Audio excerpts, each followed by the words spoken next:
Hola, en este video veremos la divina proporción o proporción áurea. Hablemos un poquito de historia. En la historia de las matemáticas se establece que alrededor del año 4700 a.C., los egipcios conocían la proporción phi, denominada la proporción sagrada. Esta medida fue utilizada por estos, entre otras cosas, en el diseño de una de las 7 maravillas del mundo, las pirámides de Gizeh. La proporción utilizada para dicha construcción es 2π, obtenida del cociente entre la altura de cualquiera de los 3 triángulos que conforman las pirámides y uno de sus lados. Los griegos, por su parte, también utilizaron la proporción áurea phi en la construcción de importantes edificios tales como el Partenón. Asimismo, hicieron intervenir a phi al esculpir obras artísticas que perduran hasta nuestros días. Pitágoras, que fue un filósofo y matemático griego, nació en la isla de Samos. Fue instruido en las enseñanzas de los primeros filósofos jonios como Tales de Mileto, Anaximandro y Anaxímenes. En su escuela pitagórica, la estrella pentagonal, que muchas veces la utilizamos como símbolo sagrado, tenían como emblema de su escuela. Esto es porque los pitagóricos pensaban que el mundo estaba configurado según el orden numérico, donde solo tenían cabida los números fraccionarios. Pero la casualidad hizo que en su propio símbolo se encontrara un número que no es racional y con características muy singulares. Este número se llama phi, también conocido como el número de oro. Y este se dio al dividir un lado de la estrella entre un lado del pentágono. Una de las operaciones más sencillas que existen es afrontar el tema de la proporción, que consiste en dividir un segmento de línea de la forma asimétrica más simple. Veamos cómo es esta construcción de la divina proporción. Lo primero que vamos a hacer va a ser trazar un segmento AB. De ahí vamos a trazar una perpendicular que pase por B. Después vamos a marcar el punto medio de este segmento AB, llamémosle F. De ahí vamos a trazar una circunferencia con centro en B y radio en F. Y de aquí vamos a ubicar esa intersección entre la perpendicular y la circunferencia que le vamos a llamar D. Vamos a unir el punto D con el A. Después vamos a trazar una circunferencia con centro en D y radio DB. Vamos a indicar la intersección, llamémosle E, de la circunferencia con el segmento de A, es decir, esta. Con centro en A vamos a trazar un arco de circunferencia que pase por los puntos E y F. Y a la intersección del segmento AB con ese arco de circunferencia le vamos a llamar C. Este punto C va a ser el indicado para la divina proporción. Esta partición, que corresponde a la partición más simple de una magnitud en 2 partes desiguales o partición más lógica. Se dice que una recta está dividida en extrema y media razón cuando la totalidad del segmento es al segmento mayor, como el segmento mayor es al menor. Veamos, el segmento CA, que es el mayor, es a este menor, que es BC. Como el segmento más grande AB es a este más pequeño, CA. Si vemos y hacemos cálculos de lo que mide en cada segmento, su razón va a ser 1.62, que es el redondeo de nuestra proporción áurea. Tenemos que CA es ABC, como AB, que es el mayor, es a este menor, que CA. Haciendo cuentitas, tendríamos que CA al cuadrado es igual a AB por BC. Si nombramos a AB como 1 y a CA como X, y sustituyendo tendríamos que X cuadrada es igual a 1 porque CA mide X, AB mide 1 y BC ¿cuánto mediría? Si todo esto mide 1 y esto mide X, pues esto mediría 1 menos X. Y al hacer cuentitas me quedaría que X cuadrada es igual a 1 menos X. Igualando a 0, me quedaría que x cuadrada más x menos 1 es igual a 0. Y esto es lo que conocemos como la ecuación característica. Hay que recordar la fórmula general de las ecuaciones de segundo grado, que es igual a x es igual a menos b más menos la raíz de b cuadrada menos 4ab sobre 2a. En este caso, a valdría 1, b valdría 1 y c valdría menos 1. Y sustituyendo me quedaría que x es igual a menos 1 más menos la raíz cuadrada de 1 al cuadrado, que es 1, menos 4 por 1, que vale b, por c, que vale menos 1, sobre 2. Y esto va a ser igual a menos 1 más menos la raíz de 5 sobre 2. Pero únicamente va a tener un solo valor porque estamos hablando de longitudes y este va a ser el positivo, por lo que me va a quedar raíz de 5 menos 1 sobre 2. Y esto es igual a 0.618033. Que este número equivale al número phi. Es importante que veas que es con minúscula.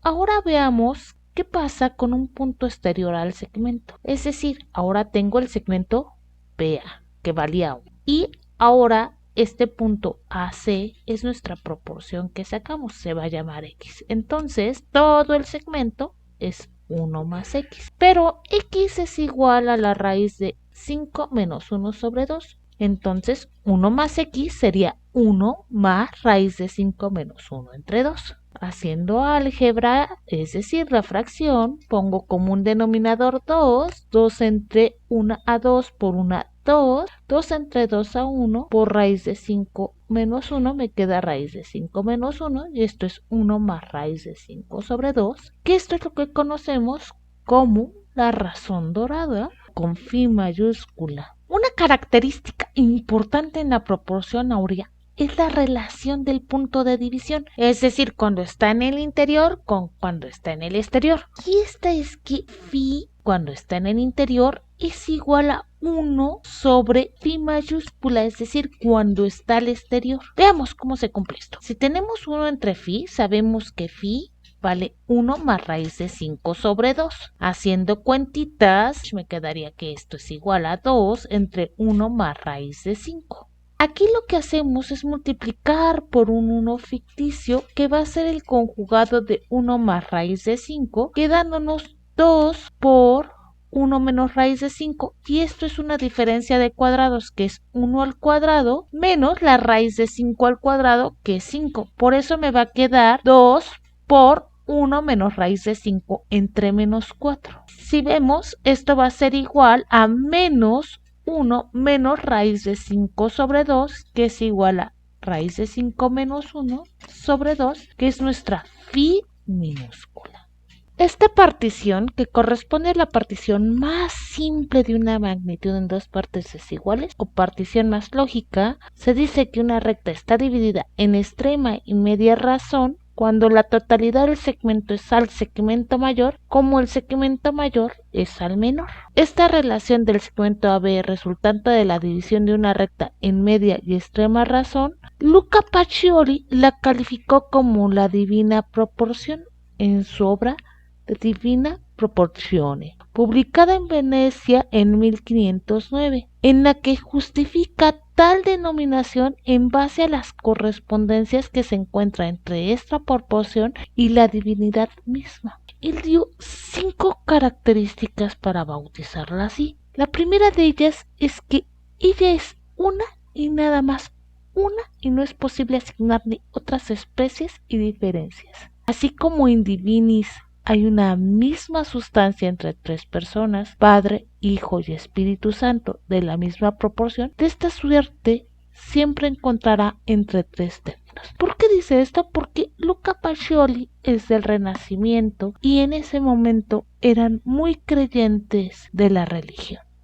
La tercera dice que Dios propiamente no se puede definir ni puede ser entendido por nosotros con palabras. De igual manera, esta proporción no puede jamás determinarse con un número inteligible ni expresarse con cantidad racional alguna, sino que siempre es oculta y secreta. En este sentido, los matemáticos la llaman irracional. Es decir, el número phi es un número irracional.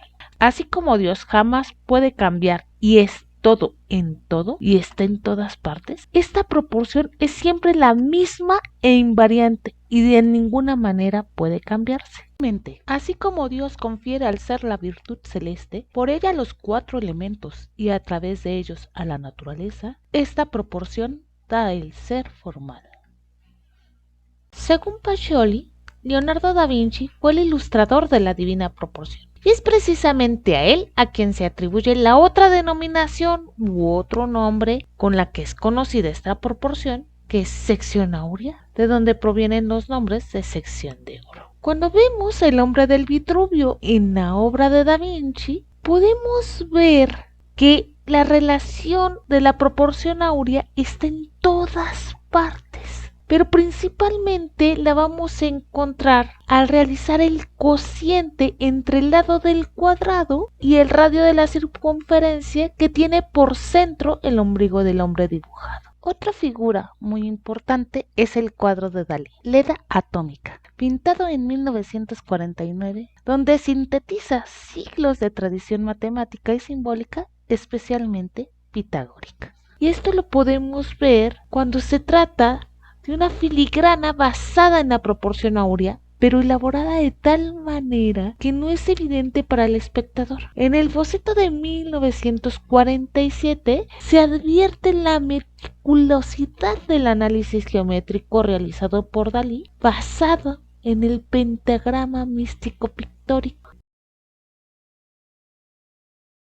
Pero para poder pintar todas estas obras y conservar su magnificencia, los artistas se basan en el rectángulo áureo. Pero ¿cómo se construye este? Veamos la construcción del rectángulo áureo. Primero, tracemos un cuadrado con los vértices A, B, C y D. De aquí trazamos la mediatriz del segmento AB y colocamos el punto F. Aquí ocultamos la mediatriz porque nada más me interesa el punto F. Ahora, con centro en E y radio EC, trazamos una circunferencia y vamos a prolongar el segmento AB en una recta. Vamos a marcar la intersección de esta circunferencia, sé que son 2, pero únicamente marcamos uno y lo vamos a llamar como el punto G. Y vamos a trazar el segmento BG. Para ello voy a ocultar la recta B y la circunferencia y aquí vamos a trazar un arco de circunferencia con centro en E y que pase por los puntos G y C. De aquí vamos a trazar una paralela al segmento AB que pase por D y una perpendicular a este que pase por el punto G. Vamos a marcar la reintersección y ocultamos las rectas. Y por último vamos a trazar los segmentos G y H. Aquí lo que podemos ver es que el rectángulo AGHD se le conoce como el rectángulo áureo. En la actualidad, este número continúa apareciendo en otros campos del conocimiento y la creación. Existen, por ejemplo, estudios psicológicos que afirman que la mayoría de las personas prefieren de manera inconsciente artículos diseñados con base en la proporción phi. Son ejemplo las tarjetas de crédito que usamos actualmente. Si divides el largo entre el ancho de cualquier tarjeta de crédito, obtendrás el número phi. Pero también lo vemos en el cuerpo humano y la proporción áurea, en tu cara, en tu mano y en tu pie. Es más, en todo tu cuerpo. En el arte, en el Partenón, en la escuela de Atenas, en las obras de Dalí, entre otros. En la naturaleza, en los caracoles, en las plantas, en la formación de huracanes, en tu oído, en las caritas de los pájaros, en las galaxias, en los girasoles, entre otras cosas más. En conclusión, la proporción áurea tiene presencia en muchos ámbitos, no solo en la matemática. Lo vemos en la pintura, pero también en la música. En muchos ritmos existe una gran cantidad de relaciones armónicas y representa por lo tanto una fuente inagotable de relaciones que existen a nuestro alrededor y de las cuales muchas veces no estamos conscientes. Existen mucho más cosas curiosas que platicarte de la sección áurea, pero para este video esto es todo. Nos vemos en la próxima. Adiós.